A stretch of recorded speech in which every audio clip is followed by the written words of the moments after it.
శ్రీకృష్ణుడి జీవితం నుండి చాలా అరుదుగా వినిపించే కథల్లో ఒక కథ అయితే తెలుసుకుందాం. దుర్యోధనుని భార్య కృష్ణుని భక్తురాలుగా ఎలా మారిందో తెలుసుకుందాం.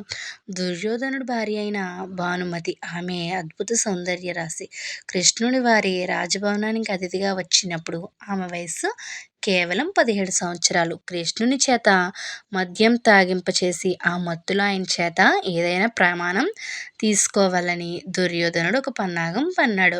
అందుకు గాను అతను అన్ని రకాల ఏర్పాట్లు చేశాడు. విందులో కావలసినంత మద్యం అందేటట్టుగా జాగ్రత్తలు తీసుకున్నాడు. దుర్యోధనుడు స్నేహితులు వచ్చారు. అందరూ మితిమీరి మద్యం సేవించారు. దాంతో నియంత్రణ కోల్పోయారు. కానీ కృష్ణుడి మాత్రం తన సంయమనాన్ని చక్కగా నిలుపుకొని అందరినీ ఆకట్టుకున్నాడు. ఆ అత్యుత్సాహంలో భానుమతి కూడా మితిమీరి మద్యం సేవించింది.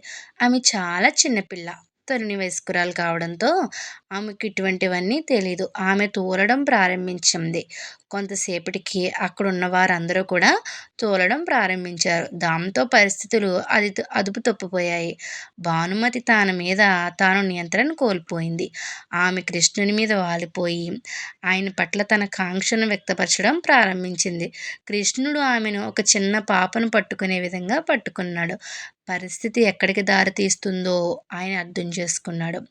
ఆ స్థితిలో ఆమె ఒకవేళ ఏమైనా అదుపు తప్పి ప్రవర్తిస్తే ఆ తర్వాత పర్యవసనాలను ఆమె ఎదుర్కొనలేదు. అంతటితో హస్తినాపురానికి మహారాణిగా ఆమె జీవితం ముగిసిపోతుంది. అందువల్ల ఆయన ఆమెను తీసుకొని ఆ రాజప్రాసాదంలో భానుమతి అత్తగారైన గాంధారి మందిరంలోకి వెళ్ళి అక్కడ ఆమెను అత్తగారికి అప్పగించాడు. మర్నాడు ఉదయం భానుమతి మనసు ఇలా చేసినందుకు కృష్ణుడి పట్ల అపారమైన కృతజ్ఞతాభావంతో నిండిపోయింది. అప్పటి నుండి ఆమె కృష్ణ భక్తురాలు అయిపోయింది. ఫ్రెండ్స్, ఈ కథ మీద మీ అభిప్రాయం ఏంటో కామెంట్ చేయండి. అలాగే ఇటువంటి స్టోరీస్ కోసం మన ఛానల్ని తప్పకుండా సబ్స్క్రైబ్ చేసుకోండి. అలాగే మీ ఫ్రెండ్స్ అందరికీ షేర్ చేయండి.